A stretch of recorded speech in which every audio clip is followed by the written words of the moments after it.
Fala, minha galera do primeiro ano, tudo beleza? Então, na aula de hoje nós iremos corrigir as atividades que foram passadas para casa.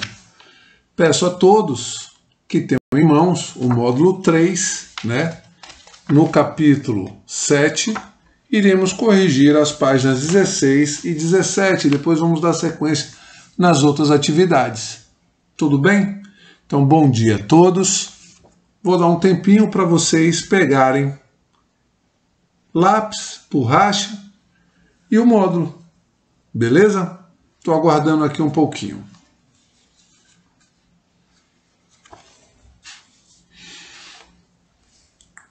Hoje, quarta-feira, vamos dar início à nossa correção. Beleza? Sejam todos bem-vindos à nossa aula de história. Preparados? Então vamos lá.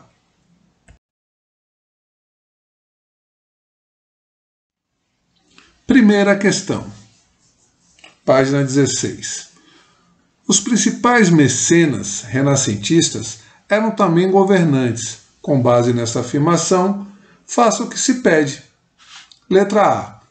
Descreva a situação política da Península Itálica na Renascença.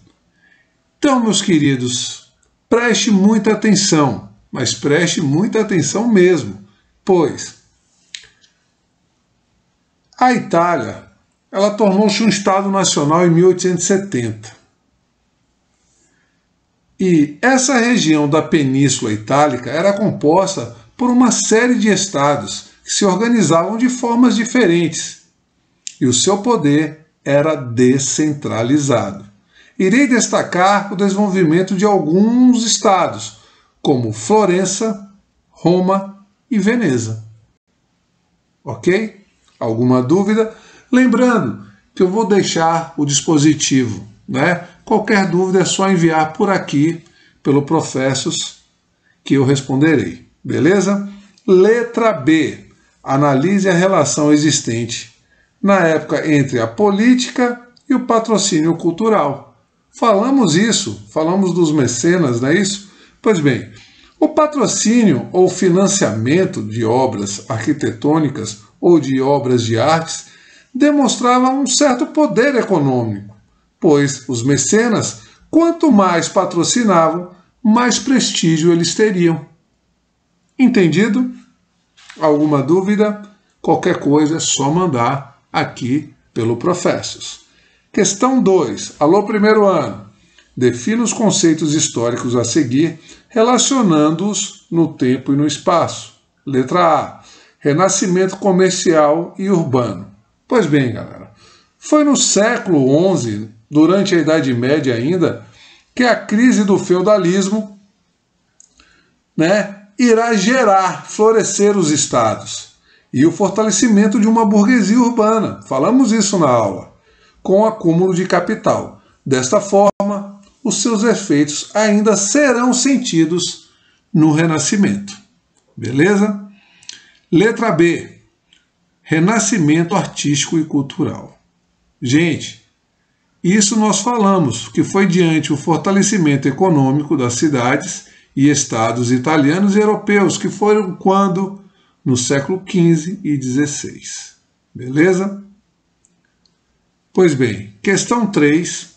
No século XIV e XV, a Europa medieval vivenciou uma grave crise geral, que abalou profundamente as estruturas da sociedade, abrindo espaço para a criação de relações capitalistas no interior das cidades europeias, dando início ao que se convencionou chamar de Idade Moderna.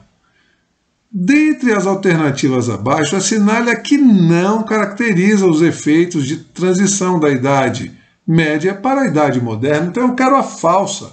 Sendo assim, a falsa só pode ser a letra E, a ocupação do poder político pela burguesia, baseada no crescente enriquecimento econômico dessa classe social.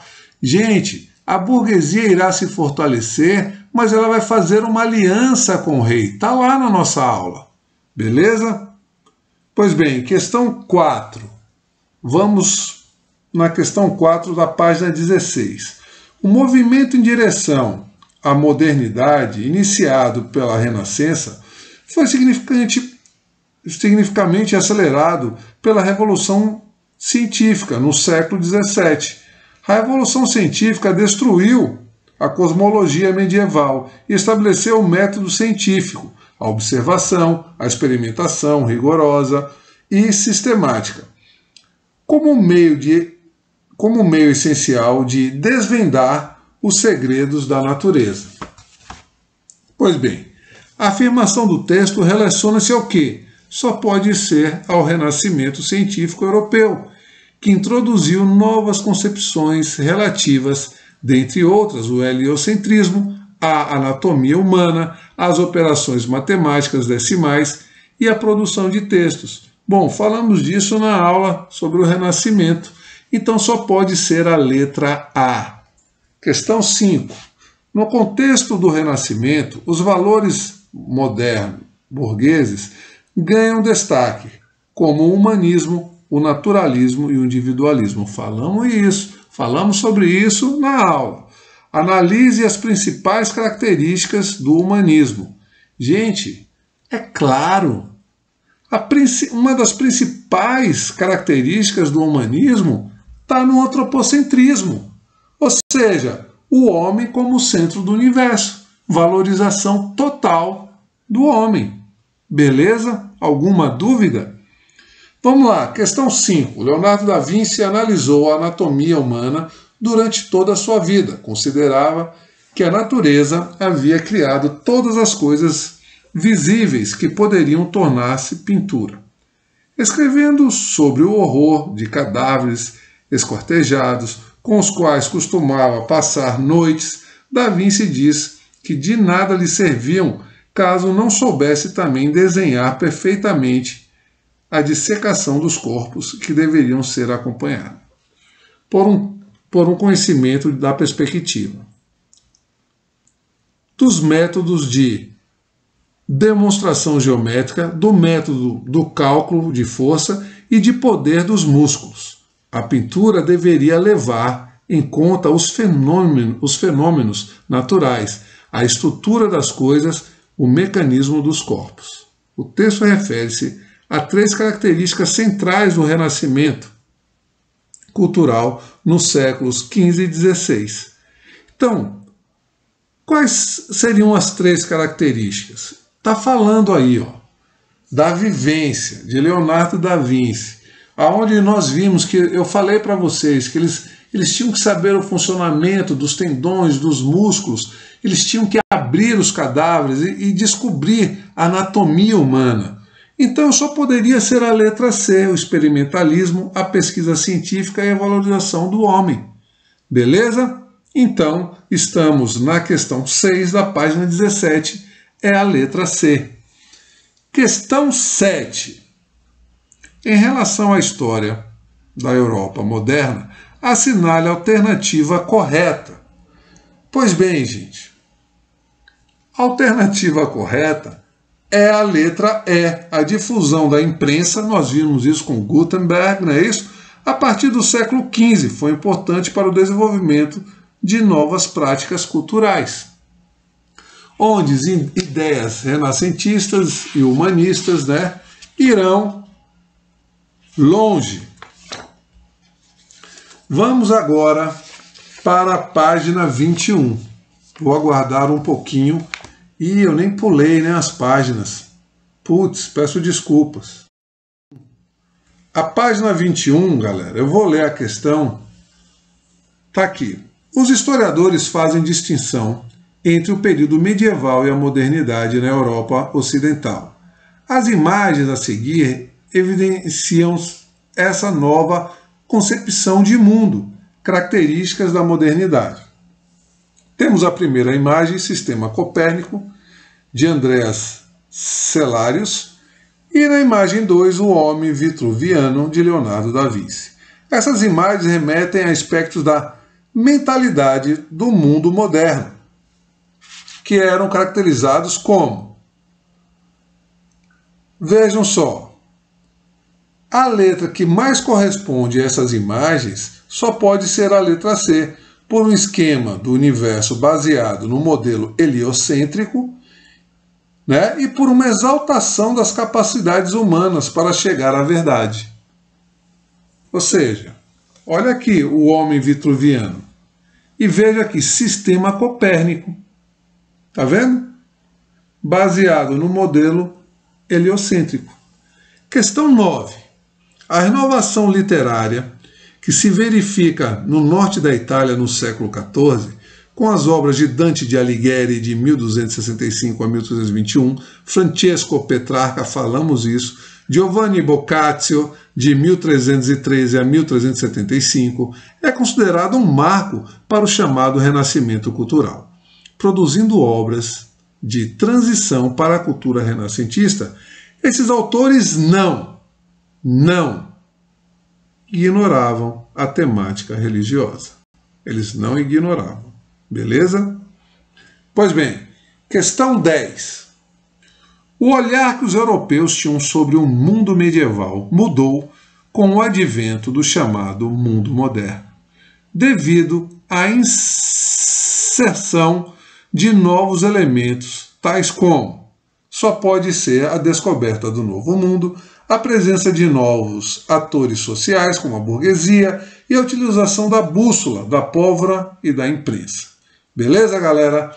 Agora eu vou dar um tempinho e vou voltar para corrigirmos as questões das páginas 24, 25, 26, 27 e 28. Beleza? Então, daqui a pouco, nós nos encontramos novamente. Um grande abraço. Até daqui a pouco. Fala, minha galera. Beleza? Estamos de volta. Então, vamos lá, primeirão. Página 24, né? Vamos dar sequência. Essa questão caiu no Enem. O texto foi extraído de uma peça de William Shakespeare, escrita provavelmente em 1601. Galera, presta atenção aí nesse texto. Os próprios céus, os planetas e este centro. Reconhece graus, prioridade, classe, constância, marcha, distância, estação, forma, função e regularidade sempre iguais. Eis porque o glorioso astro Sol está em nobre eminência, entronizado e centralizado no meio de outros. Olha a dica aí. E o seu olhar benfazejo corrige os maus aspectos dos planetas, malfazejos. E qual rei que comanda, ordena, sem entraves aos bons e maus? A descrição feita pelo dramaturgo renascentista inglês, né, William Shakespeare, se aproxima que teoria, galera? Ele já falou aí, o Sol. Então só pode ser heliocêntrica, né, de Nicolau Copérnico, letra C. Bem, questão 2. Já fiz planos de pontes muito leves, conheço os meios de destruir, seja que castelo for. Sei construir bombardas fáceis de deslocar, carros cobertos, inatacáveis e seguros, armados com canhões. Estou em condições de competir com qualquer outro arquiteto, tanto para construir edifícios públicos ou privados, como para conduzir água de um lugar para o outro. E em trabalhos de pinturas ou lavra do mármore, do metal ou da argila, farei obras que seguramente suportarão confronto com as de qualquer outro, seja ele quem for. Leonardo da Vinci. Pois bem, o texto acima é parte de uma carta com que Leonardo da Vinci, em 1482, pedia emprego na corte de Ludovico, o Mouro. O trecho estão alguns dos elementos principais que caracterizam o Renascimento, né, como movimento cultural. Então veja só, galera, essa questão foi completamente dada. Ele pergunta, identifique 3 desses elementos. É o universalismo, o humanismo e o racionalismo. Muito fácil. B. como se dava o patrocínio dos artistas e técnicos do Renascimento. Galera, vejam, preste atenção, como é que se dava então o patrocínio dos artistas? Quem é que fazia isso? Eram membros da alta burguesia, do alto clero. Eu falei, alto clero, não é isso? Então veja, financiavam estudos e execução desses trabalhos. Gente, está tudo lá na aula. Eu falei, quem eram os mecenas? Os nobres, né? O alto clero. Pois bem, vamos para a questão 3. O grande mérito do sábio toscano estava exatamente na apresentação de suas conclusões, na forma de leis matemáticas do mundo natural. Ele não apenas defendia que o mundo era governado por essas leis, como também apresentava o que havia descoberto em suas investigações. Considerando que o texto se refere a Galileu, identifique uma das leis, do mundo natural proposta por ele. Então, estou na questão 3, galera. Então, gente, uma das leis é a teoria que todos os planetas orbitam em torno do Sol, o heliocentrismo. Não é isso? Então, vejam só. E a segunda teoria é que, a resistência do ar e todos os corpos em queda livre atingem a mesma velocidade, independentemente da sua massa. Muito legal isso. Vamos para a questão B. Indique 2 dos principais motivos dos quais ele foi julgado pelo Tribunal de Inquisição. Oh, meu Deus do céu! Então vejam, como todos os pensadores renascentistas, Galileu defendia o uso da razão em sua análise. Desse modo, suas ideias entravam em conflito com as teorias apresentadas pela Igreja, a Igreja Católica, como é o caso do choque entre o heliocentrismo e o geocentrismo, onde vocês viram na videoaula que ele teve, que negar. Pois bem, vamos para a questão 4. Caiu no Enem também, estamos na página 25. Pois bem, acompanhando a intenção da burguesia renascentista de ampliar o seu domínio sobre a natureza, sobre o espaço geográfico, através da pesquisa científica e da invenção tecnológica, os cientistas também iriam se atirar nessa aventura, tentando conquistar a forma, o movimento, o espaço, a luz, a cor e mesmo a expressão e o sentimento. O texto representa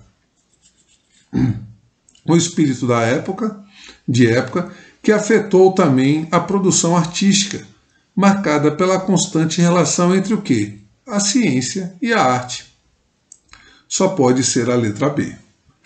Bom, a questão 5. Os imperadores no século XIV não eram mais acolhidos, mas respeitados como senhores feudais, como os possíveis, expoentes e sustentáculos de poderes já existentes. O papado, por sua vez, com suas criaturas e pontos de apoio, era forte bastante apenas para cobrir qualquer unidade futura, sem, no entanto, ser ele próprio capaz de gerá-la. Pois bem, a Península Itálica passou por inúmeras transformações políticas a partir do século XIV.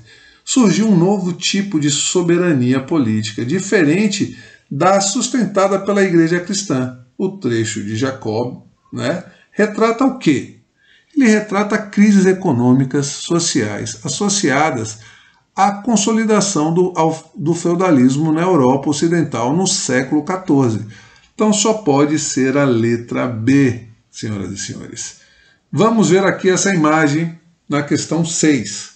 A pintura representa, no Martírio de Cristo, os seguintes princípios culturais renascentistas, ou do Renascimento italiano. Princípios culturais do Renascimento italiano.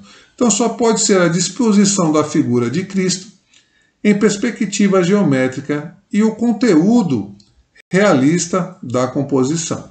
Então só poderia ser a letra C, ok? Gente, eu vou dar uma paradinha aqui e volto na segunda aula, tá bom? Então até lá.